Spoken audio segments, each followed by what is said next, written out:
وما أدراك ما سجين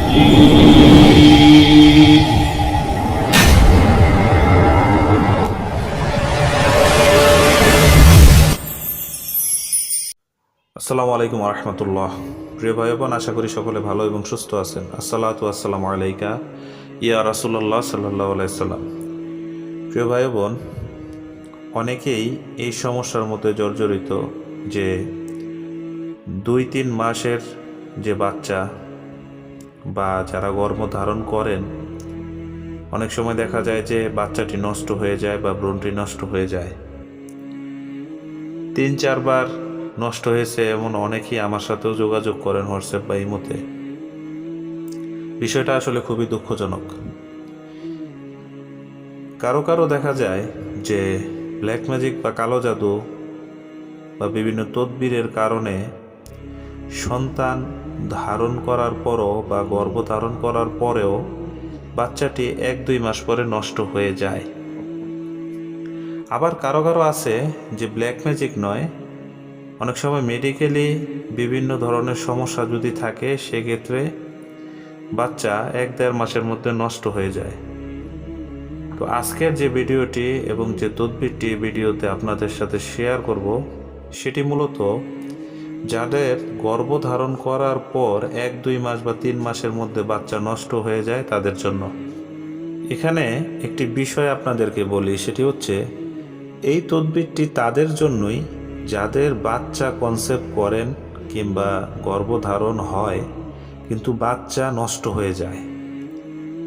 এই তদবিরটি তাদের জন্য নয় যারা ভাবছেন যে বাচ্চা কাচ্চাই হয় না, এই তদবিরটি গ্রহণ করবেন, এটি তাদের জন্য নয়। যদি কথাটা না বুঝে থাকেন তাহলে আরেকটু পরিষ্কার করি, সেটি হচ্ছে যে এই তদবিরটি শুধুমাত্র তাদের জন্যই যাদের গর্ভধারণ হয়, অর্থাৎ বাচ্চা কনসেপ্ট করেন কিন্তু বাচ্চাটা টিকে না, তাদের জন্য আজকের এই তদবিরটি। আসুন মূল যে তদবিরের বিষয়টি সেটিতে আমরা যাই। আপনারা স্ক্রিনে যে 2টি নকশা দেখতে পাচ্ছেন, প্রথমটি মেশক জাফরান কালি দিয়ে লিখবেন পাক পবিত্র অবস্থায়, পাক পবিত্র স্থানে, এবং এটি দিতে হবে স্ত্রীর কোমরে। প্রথম যে নকশাটি অর্থাৎ 1 নং যে নকশাটি আছে সেটি। দ্বিতীয় যে নকশাটি আপনারা দেখতে পাচ্ছেন, অর্থাৎ 1 নং নকশার নিচে যে নকশাটি আছে, সেই নকশাটি আপনারা মেশক জাফরান কালি দিয়ে লিখে এবং ধুয়ে সে পানিটি স্ত্রীকে পান করাবেন। কতদিন করাবেন? মোটামুটি 21 দিন আপনাদেরকে এই তদবিরটি করে যেতে হবে।